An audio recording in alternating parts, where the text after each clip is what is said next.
Des ondes vocastes, le tour des ondes en 80 tours. Alors pour ceux qui suivent un peu l'actualité de la radio sur Twitter, vous êtes forcément tombés sur ce compte un peu parodique, même de radio. Alors régulièrement des images très drôles sont postées sur ce compte. Et justement, je reçois à distance la personne derrière tout ça. Alors je précise que je ne sais absolument pas qui c'est, mais il me semble qu'il va trafiquer sa voix pour qu'on puisse pas le reconnaître. C'est ça ? Oui, tout à fait. Alors, pardon de transformer les ondes vocastes en une version low cost d'enquête exclusive, mais pour des raisons d'anonymat, nous m'appellerons Gilbert. Voilà, bonjour à tous. Je pense pas que je vais m'y faire avec cette voix. Oui, moi non plus, c'est un peu l'enfer, je t'avoue. Du coup, tu n'es pas venu les mains vides. Bien sûr que non, j'ai souhaité de pas venir sans rien, parce que j'aime la radio, j'aime passionnément ce média, les gens qui travaillent dedans, toute la diversité de contenu exceptionnel qui y est produit. Et j'aime aussi beaucoup quand la radio se retrouve, comme on dit en 2020, dans la sauce. Donc toi tu viens dans ce podcast et toi tu as juste envie de parler des moments gênants, des moments où tout ça foire quoi en fait. Exactement. Oh, tu sais très très bien mon profil, tu sais tous ces moments où personne n'a prévu ce qui allait se passer. Ces événements aléatoires, les techniques qui décident de partir en vacances, de rares moments nous donnent des dérapages, des couacs difficiles à gérer pour ceux qui sont à l'antenne, mais qui sont un véritable régal à écouter quand on aime la radio. C'est beau quand tout est parfait, calibré au millimètre, quand tout va bien, mais quelques instants quand ça se casse la gueule, je sais pas pourquoi, c'est tout bonnement un plaisir à écouter, faut le dire. Clairement. Alors peut-être sommes-nous sadiques, peut-être sommes-nous des personnes abjectes, sommes-nous méchants, je ne sais pas du tout. Alors je vois là, tu me montres que pour cette spéciale fail de radio, je vois que tu as prévu une délogue d'RMC totalement perturbée par des manifs, une panne d'A2I sur Sky meublée par un speak interminable, et puis surtout, restez bien avec nous jusqu'au bout. On va diffuser un extrait d'une pige que très peu de monde a eu l'occasion d'entendre. Moi je me suis dit que quitte à venir, autant que ce soit un petit peu l'événement, on va terminer avec cet extrait où des employés d'un réseau musical, après un apéro bien chargé, ont décidé de décrocher l'antenne clandestinement pour faire absolument n'importe quoi. Il faut dire en plus que les conditions dans lesquelles tu as reçu cette pige, c'est juste fou. Bon, on va pas donner toutes les coulisses, mais c'est juste absolument dingue. Bon, pour commencer, on peut rappeler le dernier grand cas de couac. C'était début septembre cette saison. On a vu passer l'extrait sur les réseaux sociaux. C'est le fameux flash de RTL à 10h, sans journaliste. Oui, le flash sans journaliste. C'est vrai que chaque période de rentrée, on a un petit peu des problèmes. Et là, c'était au tour de Julien Courbet. Donc, hommage à lui aujourd'hui sur RTL qui, pour le coup, a vraiment bien géré la situation. RTL, il est 10h. Ah bah voilà.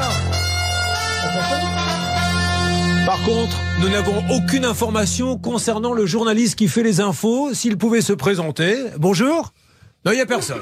Alors, je vais les faire moi-même. Hier soir, le Paris Saint-Germain a été battu par le Bayern de Munich 1-0. Ça craint.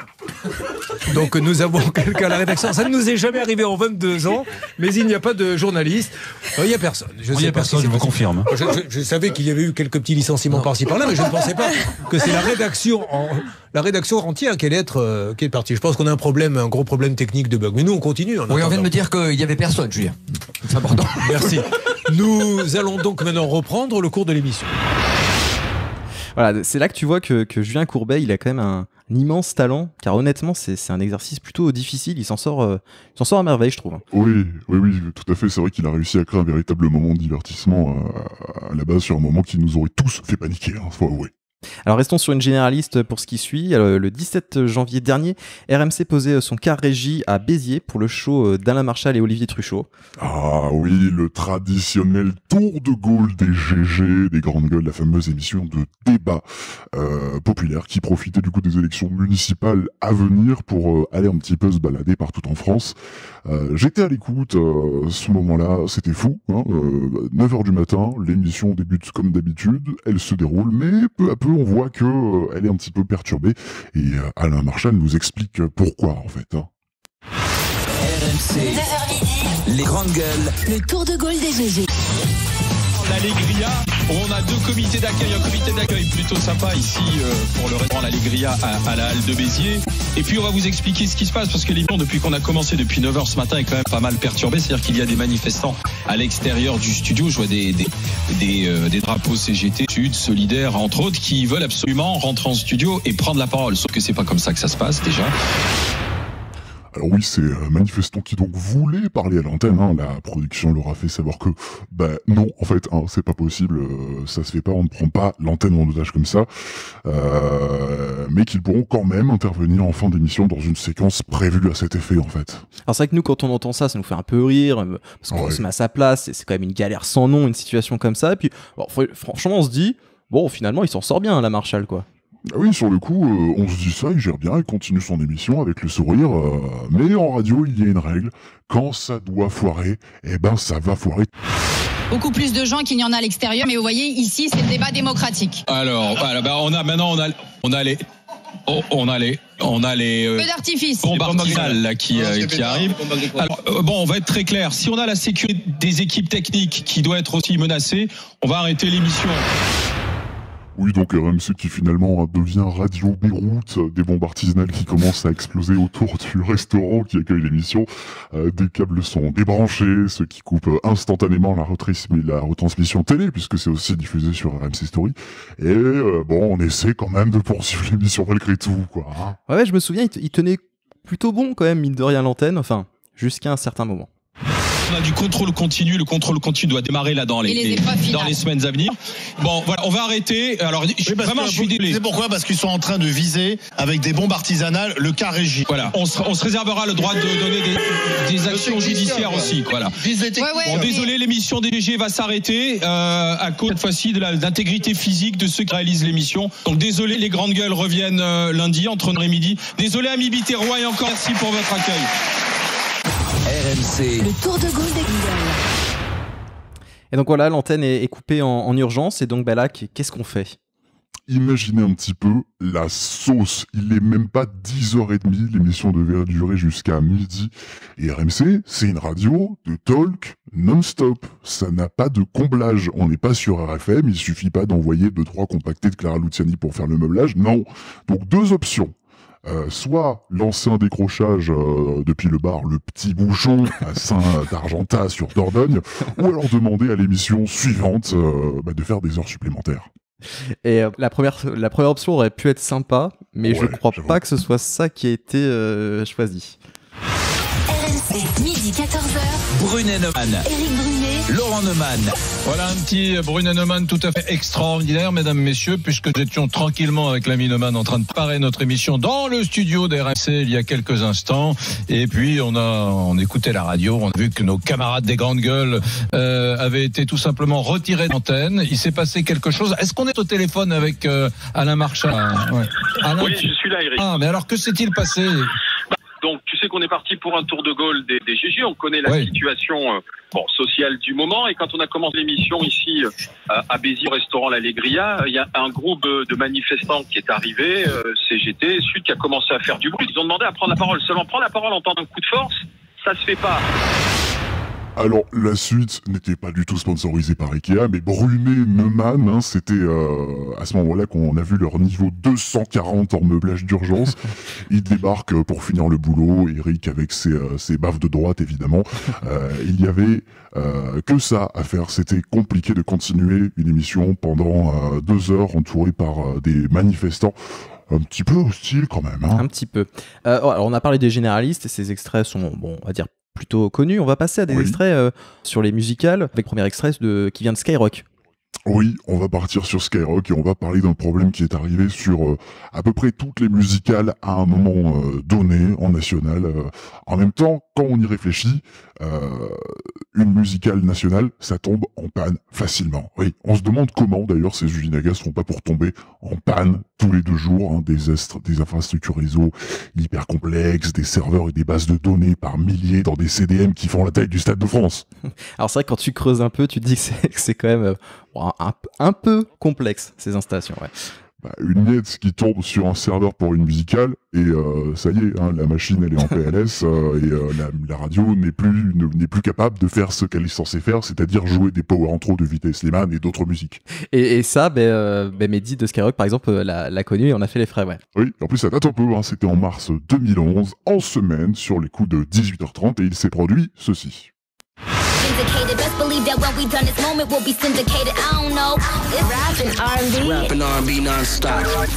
Skyrock. Et me revoici en galère après quelques mois d'absence. Alors si vous écoutez les matchs tous les jours entre 16h et 20h sur Sky, vous savez que de temps en temps je suis un petit peu en galère, que le matériel me lâche, mais uniquement moi. Hein. Je ne peux plus mettre de disque. Alors non, je peux plus mettre de disque.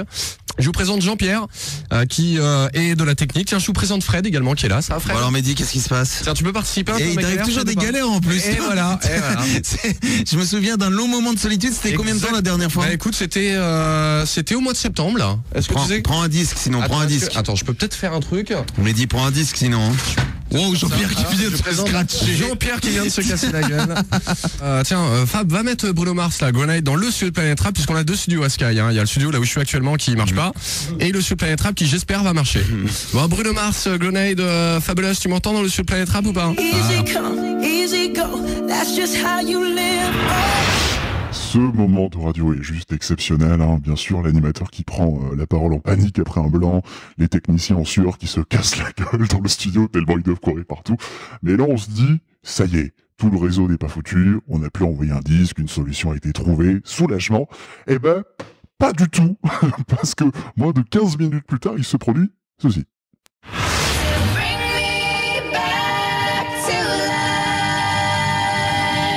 Le son de Dre sur Sky, Dre avec Eminem, c'était Annie le Docteur sur Sky. Et là vous dites pourquoi il n'y a pas de musique? Eh bien parce que Skyrock a replanté à l'instant même, donc il ne reste plus que ma voix.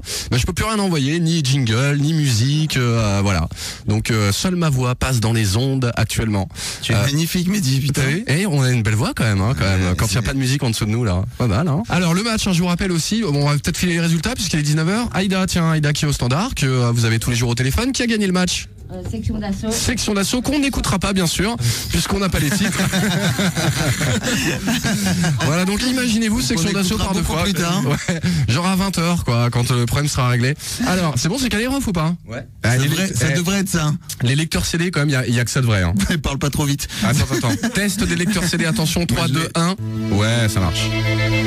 Bon ref, et puis les deux sections d'assaut juste après, si on a les disques bien sûr. Sinon on peut cesser d'émettre, hein. On peut aussi, débrancher, tu débranches la prise. On revient demain, ciao. Allez, salut. Ouais, le pauvre Mehdi sur Skyrock, t'imagines toi à sa place, c'est chaud. Ah, mais c'est une situation horrible. Et en plus, notez bien que j'ai énormément raccourci les extraits parce qu'en réalité, les deux durent presque une vingtaine de minutes de blabla, comblage, niveau Brunet Neumann. On peut saluer l'assurance, l'aisance et le professionnalisme de Mehdi. Et Fred, bien sûr, qui vient aider notre pauvre Mehdi qui était toujours là dans le coin pour donner un petit coup de patte. Bon, sinon... Allez, je pense que le suspense a assez duré. Ces extraits-là, bon, on les retrouve quand même assez facilement sur Internet. Ils ont tous entendu. Là, on va passer quand même à un niveau un petit peu supérieur. On va passer à de l'exclu. Il est temps d'arriver au plat de résistance. L'extrait divin. Parmi tous les extraits, beaucoup de monde d'ailleurs connaît cette anecdote qui est incroyable, mais pas beaucoup de monde a eu l'opportunité d'entendre cette pige. Anthony, je te le dis, cette pige, c'est une légende. Oui, contexte. Nous sommes le 16 mars 2018 sur RTL2, Lille. La tranche horaire destinée aux émissions locales est largement terminée. Hein. On est en plein drive RTL2 avec Mathilde et Jean-Jean. Quand tout à coup, juste après une décro-pub, l'antenne de RTL2 Nord décroche dans les studios lillois. Mais attends, genre ça décroche, c'est volontairement, hein, c'est bien ça? Oui, absolument, volontairement. Hein. Au moins 2 personnes qui visiblement sortent d'un apéro bien dosé et bien décident de prendre l'antenne pour faire absolument n'importe quoi. Quelque chose de totalement impensable pour tout salarié en réseau qui se respecte, mais c'est pourtant bien ce qui s'est passé pendant près de 7 minutes. C'est long, hein, 7 minutes. Ah oui, 7 minutes, c'est long. Vaseuse. Ah oui, non mais c'est incroyable. Blague vaseuse, allocution saccadée par la dernière peinte de Carlsberg blonde qui est sortie, imitation hyper caricaturale des grands noms d'RTL2, ce que vous allez entendre dans cet extrait, je vous demande de me croire, vous allez entendre bien ce qui s'est passé à l'antenne de RTL2 en agglomération lilloise ce jour-là. Voir règlement du jeu sur Renault.fr. Allô, le McDo? À quelqu'un? Viens l'appel. Ah, bonjour, c'est Stéphane Philippe avec le Drive RTL2 et Mathilde. Salut Mathilde, tu vas encore montrer tes conditions ce soir, nous donner une info complètement pourrie sur le groupe Indochine, une info qu'on connaît forcément depuis des années. C'est super Mathilde. On a passé un bon moment avec Nicolas Sarkis. Je me souviens l'avoir reçu il y a à peu près 3 ans dans le grand studio RTL. Ouais, parce que RTL2, c'est une famille, sont à peu près la même cantine, donc c'est super génial. Et moi je les ai reçus, ça a été un super kiff de recevoir Nicolas Sarkis. Et il sera avec nous d'ailleurs à nouveau pour une émission spéciale, un grand studio RTL. En attendant, on va les retrouver bientôt au Gaillon Expo-Douai. Et puis on va les écouter maintenant avec un titre que j'adore, Mathilde. Voici Ladyboy Indochine sur RTL2. J'ai pas dit RTL, c'est bien RTL2. Alors, t'aimes bien Indochine? Bouf. Ça vaut pas qu'il m'y ait. Attends, avec quoi? Le réveil du Grand Nord, Steph et Lily.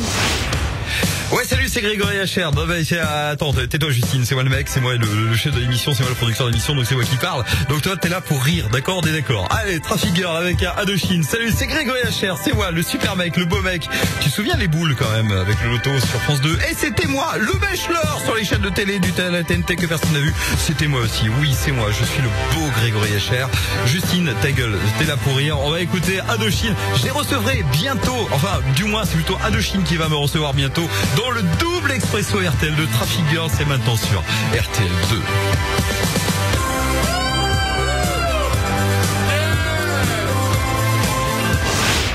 Contact. Contact FM. Numéro 1 dans l'agglo de Saint-Omer. Numéro 1 sur les tracteurs. Non, c'est le meilleur. Contact FM, c'est les meilleurs. Oh, j'aime bien Contact. Tu le sais. J'aime beaucoup Pavageau en plus. C'est ça le pire. C'est que j'apprécie beaucoup. Allez, go! Non, sa façon de faire de la régie, sa façon d'avoir fusionné la régie, d'avoir créé un pôle événementiel. Mais tu sais que moi-même, je demande un pôle événementiel en disant il est absolument inconcevable qu'aujourd'hui les groupes comme Énergie, des groupes comme Contact FM proposent des pôles événementiels alors que nous-mêmes, nous avons des événements que nous ne pouvons pas sponsoriser. Nous avons une valeur. Enfin bref, tel est mon projet. Incroyable. Cette histoire, c'est... Oui, et on embrasse Nicolas Pavageau qui est finalement la seule personne à ne pas s'être fait tailler de manière bête et méchante pendant ces minutes d'antenne. Et finalement, ce qui m'a assez surpris, c'est que c'est presque audible en fait, et ils ont une capacité d'improvisation qui est absolument incroyable, même si, bon, certaines blagues sont pas à cet âge, faut avouer. Bon voilà, en tout cas c'était la vraie personne derrière le compte parodique sur Twitter @meme de radio.